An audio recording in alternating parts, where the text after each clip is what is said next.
Bonjour à toutes et à tous et bienvenue dans cette édition du journal de la rédaction sur votre chaîne d'actualité régionale.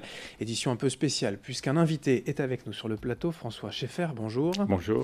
Vous êtes président de l'association J'aime mes deux parents, si j'ose dire, et malheureusement un invité récurrent chez nous, puisque voilà maintenant plusieurs années que vous n'avez plus de nouvelles de votre fille Laura. Alors c'est une histoire très compliquée, on ne va pas refaire toute l'histoire, néanmoins on va quand même passer sur une bonne nouvelle, si l'on peut dire. Vous avez eu des nouvelles récemment de Voilà, Laura. des nouvelles indirectes. Ça fait depuis 2012 que je n'ai pas pu prendre ma fille dans les bras et ça fait donc maintenant longtemps que ça dure. Et de façon indirecte, elle est tombée sur des amis en ville, donc à Reykjavik, où elle a tout de suite pu leur dire même si je suis majeur, malheureusement je ne peux rien faire pour le moment, je suis toujours en train de passer mon bac, puisqu'en Islande le bac est à 20 ans. Et donc malheureusement je ne peux pas faire ce que je veux, mais dites surtout à papa que je pense très très fort à lui. Et elle leur a même donné mon numéro de téléphone sur les lignes islandaises que j'ai conservé ouvertes justement pour cela. Et donc elle sait où me joindre le jour où elle le pourra. Je le disais, vous êtes malheureusement un invité récurrent. On vous voit sourire quand même quand vous évoquez ça. C'est un vrai motif d'espoir pour vous. C'est un motif d'espoir et c'est surtout, je dirais, un exemple pour tous les parents qui se retrouvent du jour au lendemain rejetés par leurs enfants sans en comprendre les causes, sans avoir rien fait de répréhensible, et de se rendre compte que malgré tout, ces enfants qui peuvent exprimer des choses très négatives vis-à-vis de certains parents, justement, parce qu'ils sont manipulés et parce qu'ils sont sous phénomène d'emprise, gardent en eux quelque part dans leur esprit les bons souvenirs et de bonnes images de ces parents-là. Il y a toujours un peu d'amour malgré tout. Voilà, tout à fait. Le 25 avril prochain, c'est la 13e journée internationale contre l'aliénation et l'exclusion parentale. Voilà pourquoi effectivement vous venez parler de votre cas personnel déjà, vis-à-vis de votre fille Laura, mais également au titre de président de cette association J'aime mes deux parents. L'exclusion parentale, on l'a dit, on l'a déjà répété, ça arrive malheureusement plus souvent qu'on ne croit. Beaucoup plus souvent qu'on ne croit, et ces dernières années, le nombre n'a cessé d'augmenter, et ça devient, je dirais, quelque chose de très inquiétant, parce qu'aujourd'hui, ces situations, en général, se posent quand il y a une séparation conflictuelle. Or, on se rend compte aujourd'hui que les séparations conflictuelles sont de plus en plus nombreuses. On était aux alentours de 8 à 10% il y a 5-6 ans, maintenant on dépasse les 15%.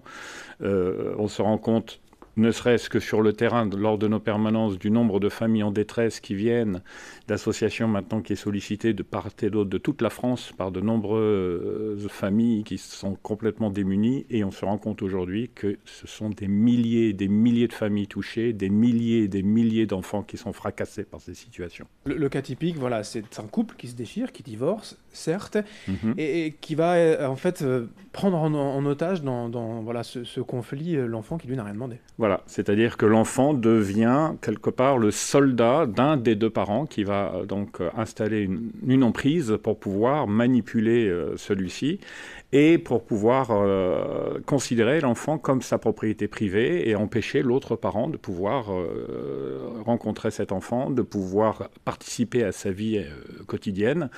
Et donc ces enfants, bien malgré eux, se retrouvent l'objet de la séparation alors qu'un enfant ne se sépare et ne divorce jamais de ses parents. Certes, les parents peuvent ne plus s'entendre, mais quand on a fait un enfant ensemble, on est responsable de cet enfant toute sa vie et cet enfant aime ses parents, quoi qu'il en soit, il aime ses deux parents. L'aliénation ou l'exclusion parentale, vous le dites, c'est une maltraitance psychologique, alors envers le parent victime forcément, mais aussi surtout envers l'enfant ou l'adolescent. Que dit la loi aujourd'hui en France ? Alors la loi en France aujourd'hui, effectivement, on parle d'abus, de violences faites sur l'enfant, mais tout reste très flou et aujourd'hui, on a très très peu d'outils pour pouvoir utiliser. En France, actuellement, il n'y a qu'un seul jugement qui a été prononcé en 2015 où un parent a été condamné pour aliénation parentale à une obligation de soins et de suivi psychologique avec une mise à l'épreuve sur 5 ans. Il n'y a pas de loi claire, ça pourrait juste faire Il n'y a pas de loi claire, voilà. Il y a, je dirais, un manque absolu dans la loi du 4 mars 2002 sur la coparentalité. Quand tout va bien, la loi marche bien. Mais en plus, quand il y a une séparation, on ne peut pas dire qu'elle soit toujours vraiment appliquée. C'est là aussi l'un des drames. Mais en plus de ça, quand il y a un conflit, on n'a rien, on propose la médiation. Mais la médiation, il est déjà trop tard dans ces situations-là. Il faut des expertises pour pouvoir déterminer justement ce qu'il se passe réellement. Or, Un parent aliénant est un parent jusqu'au boutiste et qui est prêt donc à mentir et à maquiller les situations d'une façon incroyable. Alors c'est ainsi en France, on fait mieux ailleurs, en Europe? Il y a déjà des lois existantes ailleurs? On fait beaucoup mieux ailleurs. La première loi qui est parue a été faite au Brésil en 2010. Sur le plan européen, plusieurs pays sont en train de travailler sur une loi. La Roumanie va sans doute être la première à apporter une loi complète dans le domaine.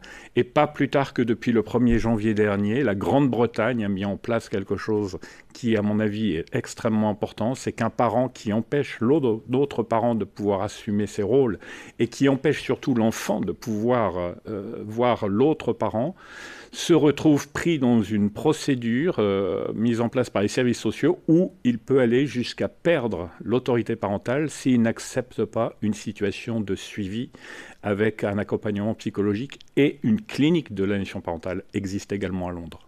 J'allais vous demander quand même, en France, un parent qui ne respecte pas le droit de visite de l'autre, tout simplement, il y a eu des condamnations aussi, ou tout simplement, ou ça Il y en a quelques-unes, mais ça reste vraiment très très très limité. C'est juste des rappels à l'ordre? C'est souvent des rappels à l'ordre, c'est souvent de nombreuses non-représentations classées verticalement, malheureusement. La justice n'arrive pas à suivre. Il y a un malaise actuellement dans la justice. Bon, les familles ces familles-là en prennent plein la figure. C'est la première conséquence aujourd'hui. Pour finir, donc, ce mercredi 25 avril 2018, vous l'affichez, Journée mondiale contre l'exclusion parentale. Quel programme, tout simplement, dans la région?